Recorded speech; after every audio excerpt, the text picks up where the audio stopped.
Bonjour à toutes et à tous, bienvenue dans le podcast La Sueur. Bonjour mon cher Rust. Salut Guillaume. Alors, c'est annoncé, c'est officiel. Conor McGregor, Dustin Poirier, number 3, c'est parti. Avec Conor McGregor qui a définitivement enterré le Mr. Nice Guy. Bon, je dois avouer. Je pense que Rust, quand il a lu mon message, il dit « Oh là là là là là, le mec, ça y est, il est reparti ». Donc, Conor. Donc, Dustin Poirier a signé son contrat hier, le 2 avril. Et aujourd'hui, Conor McGregor a posté sur ses réseaux sociaux le combat est finalisé. Le 10 juillet, vous allez voir de quoi le Mac est fait, ajuster et absolument tout détruire. Voilà. Donc, rendez-vous le 10 juillet prochain aux États-Unis. T-Mobile Arena, selon toute vraisemblance. UFC 264. On lance le générique, mon cher Rust. Soit.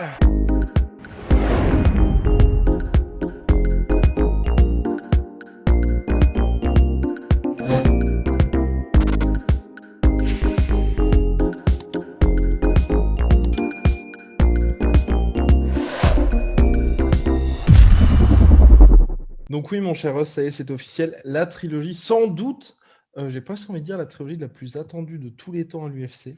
Parce qu'on a eu, ils s'étaient rencontrés la première fois en 2014, donc c'était le combat qui a fait que les gens se sont dit « Ok, Conor McGregor, c'est sérieux ». Deuxième rencontre, 1,6 million de pay-per-view vendus. Deuxième plus grosse performance de tous les temps, le 23 janvier dernier, UFC 257. Et là, UFC 264, un partout. Les deux sont des superstars affirmés.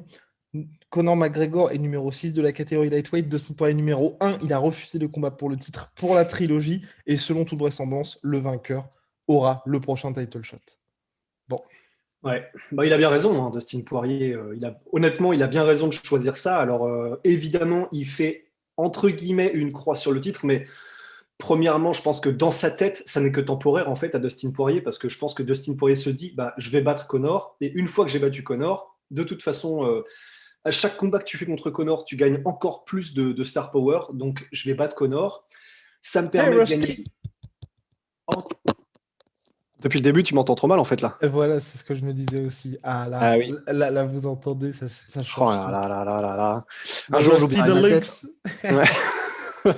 Mais oui, et donc en fait, évidemment, il a raison, Dustin Poirier. Il a tellement raison parce qu'il engrange d'abord les millions, il fait les dollars, et après ça, donc dans sa tête, il gagne contre Conor une troisième fois, et ensuite il va combattre pour le titre. Donc il a vraiment le beurre, l'argent du beurre, et puis le supermarché avec, tu vois. Donc pour lui, je pense que c'est dans la manière dont lui voit les choses, c'est l'idéal, dont Dustin voit les choses.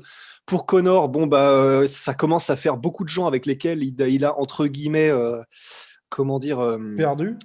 un compte à régler, parce que j'allais dire, Nate Diaz, il est à un partout. Ouais. Khabib, il a perdu et ça, c'en est une qui ne regagnera jamais. En gros, là, il commence à avoir un petit peu des combats, tu sais, mais avec absolument tout le monde. Alors, c'est tant mieux pour l'UFC, parce que du coup, ça fait probablement des potentiels combats avec beaucoup de gens qui feront plus d'1 million de pay-per-view. Mais ça commence à être une carrière bizarre, en fait, Conor. Ouais, heureusement, il a tous ses accomplissements à côté, mais c'est bizarre. Et quoi. Heureusement, alors je suis entièrement d'accord avec toi, là, le côté aujourd'hui, tu vois... Il y aura vraiment deux Conor McGregor, on va dire. À la fin, on en parle régulièrement avec Rust. Je pense qu'il faut faire une croix sur le Rust qui est le Conor McGregor. Wow, ouais, je suis là encore. Hein. Ça va. Le Conor McGregor qu'on a eu jusqu'à 2016. Et là, aujourd'hui, c'est un Conor McGregor différent. Mais ce qui le sauve, tu vois, à mon sens, c'est... Ok, il a perdu contre Khabib, mais Khabib aujourd'hui est le plus grand lightweight de tous les temps, l'un des plus grands de tous les temps tout court, 29-0 en carrière, vous connaissez l'histoire. Et Dustin Poirier qui aujourd'hui est numéro 1 de la catégorie lightweight, et on a vu que Dustin ne fait rigoler vraiment personne. Donc c'est ce qui sauve Conor McGregor, c'est que ses défaites, c'est pas justement, on n'est pas au point où on se dit, oula, là tu commences à perdre contre n'importe qui, et contre Nate Diaz, là je vous l'accorde tous, il n'est pas du tout du calibre de Dustin Poirier, pas du tout du calibre de Khabib Nurmagomedov, mais c'est pas un petit mais, Conor McGregor se préparait pour le titre lightweight après avoir été champion featherweight. Donc, et en plus, c'était en short notice pour les deux, bien entendu.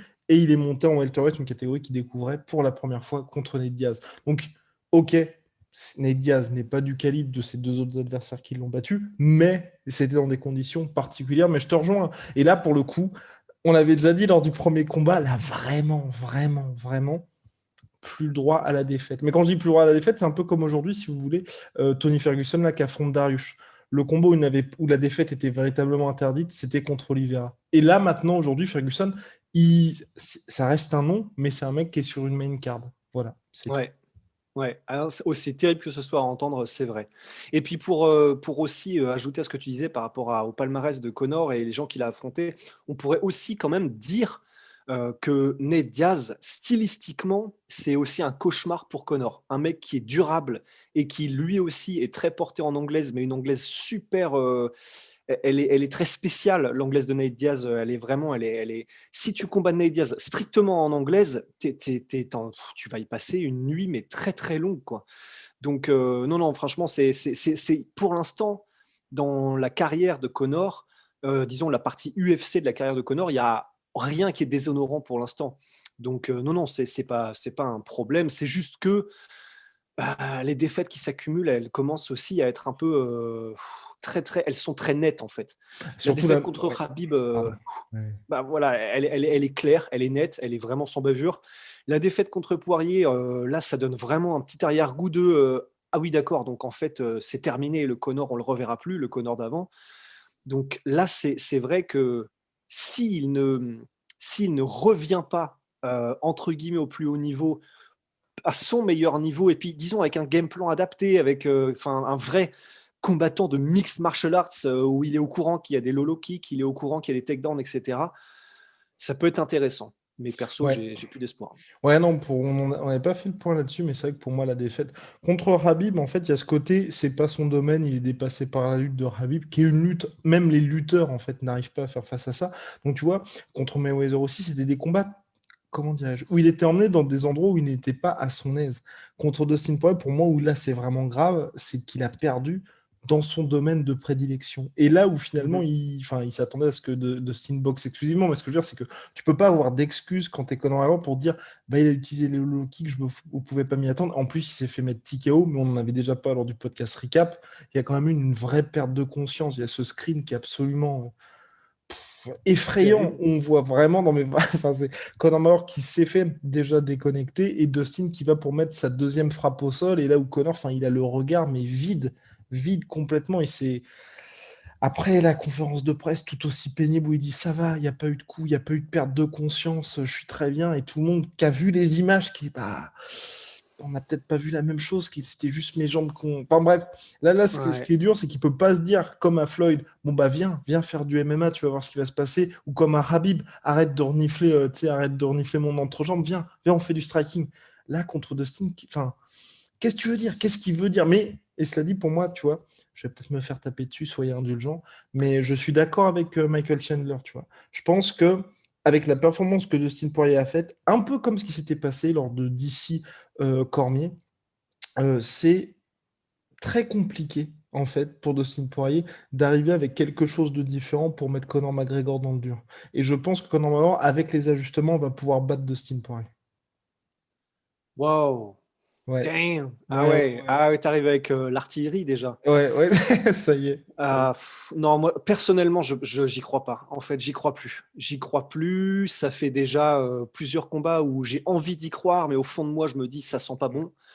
Maintenant, après cette défaite contre Dustin et puis où il en est dans sa carrière, où il a l'air d'en être mentalement, C'est clair. j'y crois plus du tout. Personnellement, je n'y crois plus.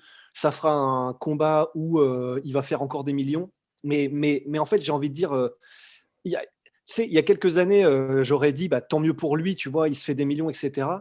Mais maintenant, donc je parle de Connor, maintenant, même cette phrase-là, elle n'a plus de sens pour moi. De dire C'est ça. tant mieux pour lui, il fera des millions, on s'en fout. Il est déjà centaines de millionnaires. Enfin, pourquoi est-ce que on s'en fout maintenant en fait? Donc, je pense que tout ce qui reste, c'est peut-être respect à lui parce que c'est donc un compétiteur qui veut regagner son prestige, qui veut regagner son meilleur état de forme et prouver qu'il fait partie des meilleurs du monde.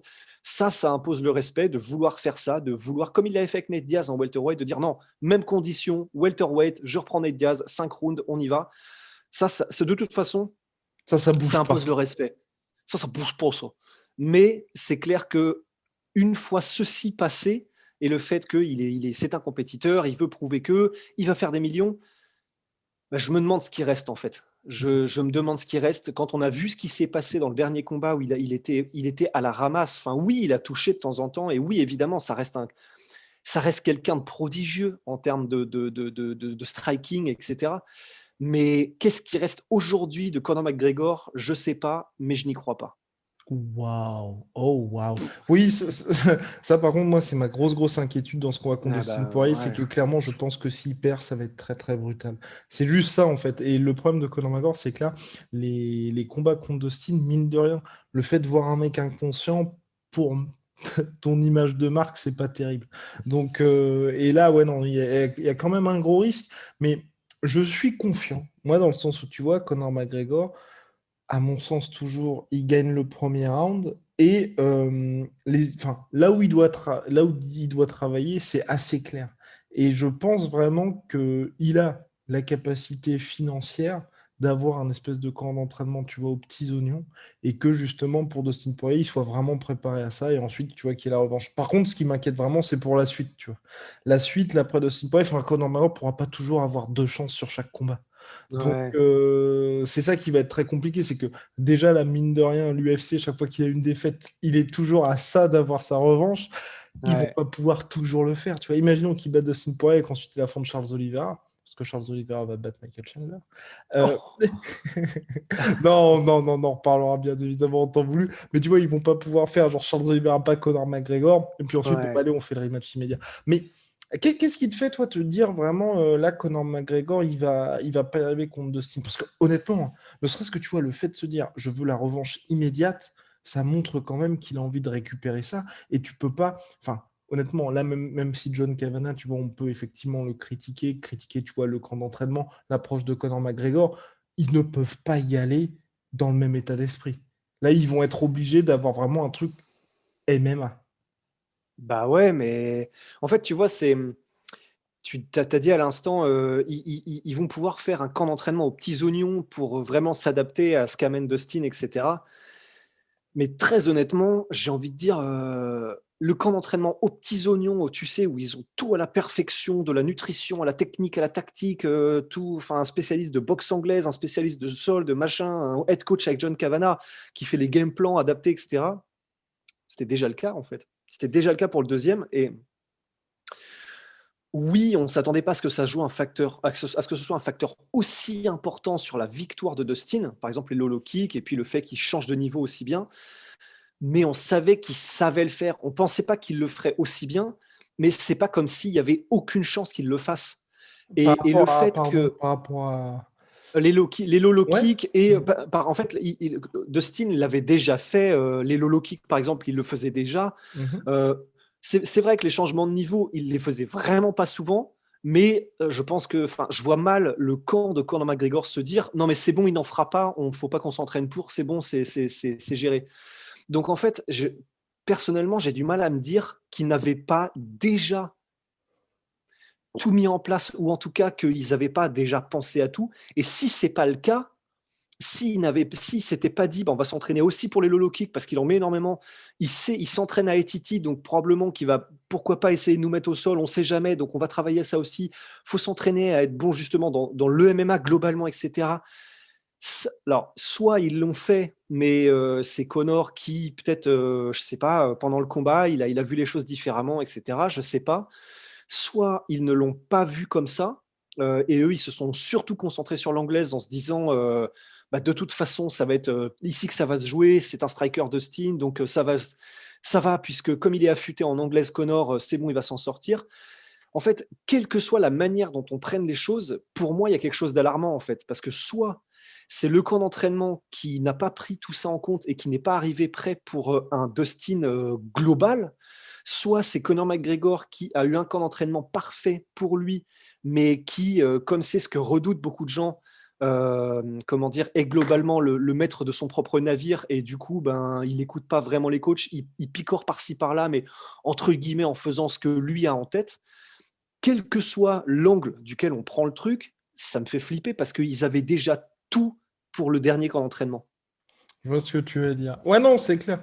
Ils avaient vraiment les moyens, mais de tout ce qui se dit, et puis même dans l'avant-combat, tu voyais vraiment ce côté. Enfin, ils étaient partis pour affronter Manny Pacquiao en boxe anglaise. Et puis on l'a même Ah, vu lors du premier takedown de... Et c'est pour ça, tu vois, que moi, je j'abandonne pas tout dans le sens où il se fait mettre au sol par Dustin, mais il se relève rapidement, il prend pas de dommages.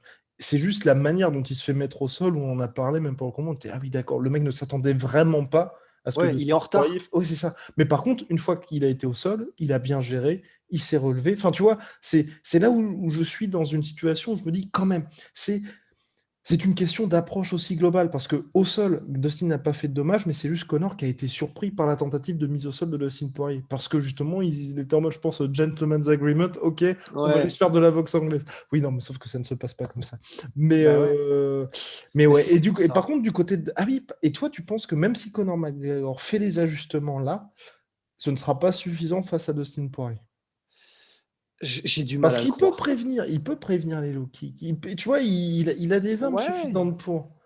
Moi, le seul truc il a les personnellement qui armes. m'inquiète, c'est vraiment enfin, pas sa condition physique, mais le fait que, tu vois, au bout d'un round et demi, ça commence à s'effriter. En fait, c'est le seul truc qui m'inquiète vraiment pour Conor McGregor dans ce combat contre dans cette trilogie. Ouais, alors pourtant, ce qui est bien, c'est que dans des combats précédents, comme par exemple le deuxième combat face à Nate Diaz, il a montré que bon, les deux premiers rounds, c'est là où il est le plus efficace, Ouais. ça bouge pas non plus. Mais il a prouvé quand même que, même si c'est dur et que ça grind et que c'est compliqué, il est quand même là dans les quatrième et cinquième quand il s'est préparé pour et quand il sait que la guerre, grosso modo, va probablement durer 5 rounds. Je ne sais pas si pour le combat contre Dustin, il s'était dit je vais le plier comme d'habitude, comme au premier combat, je vais le plier en 3 minutes, donc ça va. Mais encore une fois, même si c'est ça, c'est ce qui a fait son succès, parce que ça veut dire qu'il est convaincu qu'il va réussir à étaler le mec en 3 minutes. Mais encore une fois, est-ce que maintenant que les mecs en face savent ce qu'apporte Conor McGregor, savent Conor le contrer, et puis que Conor n'est plus le même, on va pas se mentir non plus, est-ce que c'est pas un petit peu, comment dire, tu sais, le miroir aux alouettes, quoi? Est-ce qu'il se berce pas un peu d'illusions en continuant à croire ça, sachant qu'il est plus aussi affûté, sachant que les gens en face commencent à savoir un petit peu comment le prendre? Mhm. Bah, je sais pas, hein. Je sais pas, vraiment, je sais pas. Et puis, j'ai plus cette sensation vraiment qu'on le retrouvera un jour, en fait. Il y a trop longtemps il y a trop longtemps qu'on n'a pas vu de signe que Connor reviendra comme il était dans son prime, en fait. Parce que c'était impressionnant sa victoire contre Cowboy Cerrone, c'était impressionnant et il l'a étalé en 46 ou 49 secondes, je ne sais plus.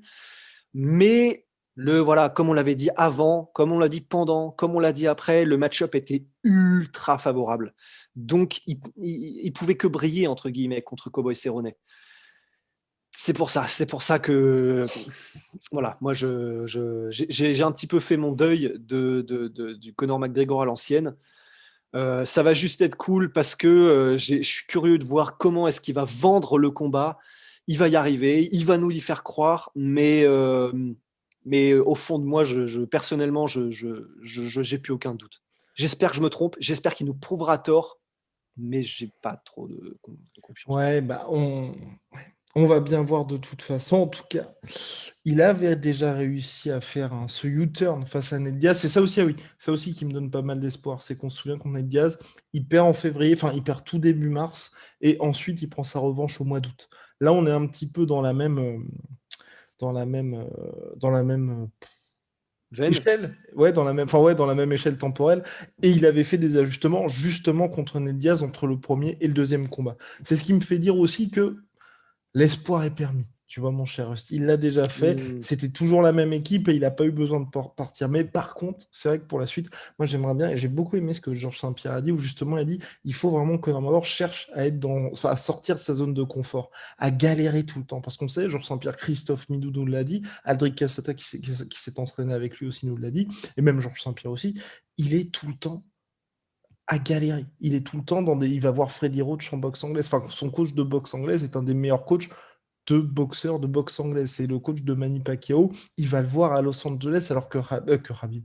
Wouh, alors que Georges Saint-Pierre habite lui à Montréal. Enfin, il va voir John Danaher avec ses entraînements qui commencent à 6 h du mat à New York. Donc bref, il est vraiment dans cette recherche constante d'aller voir les meilleurs et de vraiment, il a beau s'appeler Georges Saint-Pierre, il galère. Conor McGregor, là, il est avec une team, certes, qu'il a constituée autour de lui, mais on a vraiment l'impression, et c'est même John Kavanagh qui l'avait dit, que c'est Conor McGregor le véritable head coach. Donc c'est vrai que c'est pas à ce niveau-là, en tout cas. Moi, je pense que c'est important pour Conor McGregor d'être, enfin, on va dire, d'avoir pleinement confiance, parce qu'il a pleinement confiance en ses coachs, tu vois, mais de se dire, bah, clairement, c'est vous qui allez, enfin, je me mets entre guillemets à votre service le temps du camp d'entraînement, et puis je me laisse vraiment complètement guider parce que vous avez à m'apprendre.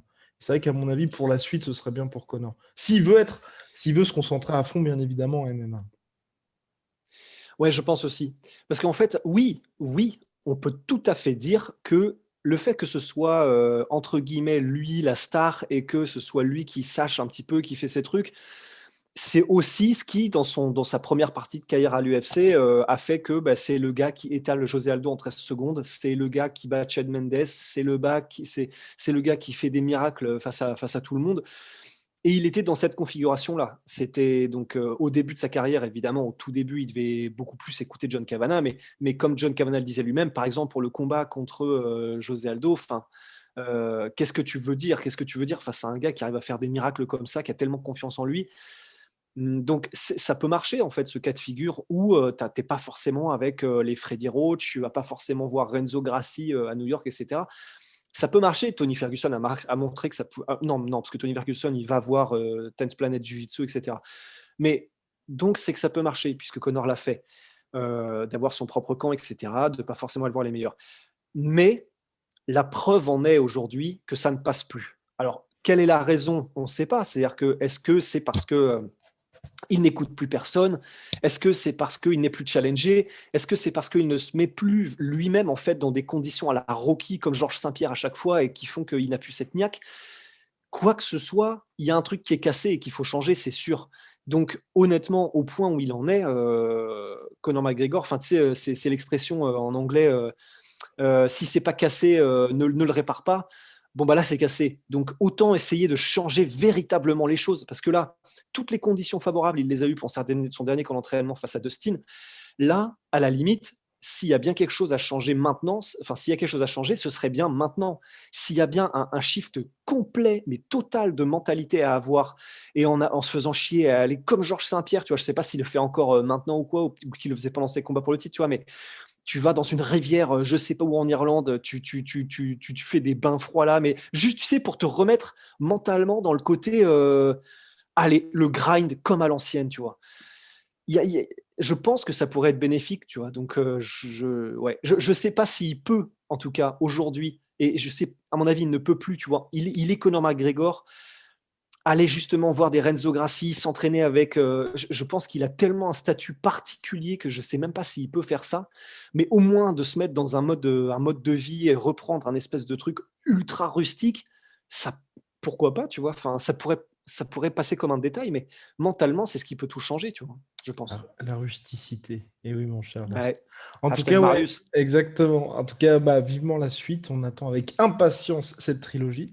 Et puis, n'oubliez jamais que Conor McGregor présente un bilan de 1-2 chez les lightweight à l'UFC et qu'il est à une victoire d'obtenir son title shot. Comme quoi, hein, comme quoi, Tout est possible tout, quand tu tout- fais plus d'1 million de pay-per-view. tout est possible. Non, c'est dingue. C'est complètement Mhm. dingue. Moi, j'espère qu'on aura quand même un vrai beau combat. Et je rejoins complètement. Je vais quand même avoir peur pour ce combat-là. Parce que déjà là, tu vois, on en parle souvent avec Ross justement sur les réseaux sociaux, que normalement, il nous laisse une impression particulière.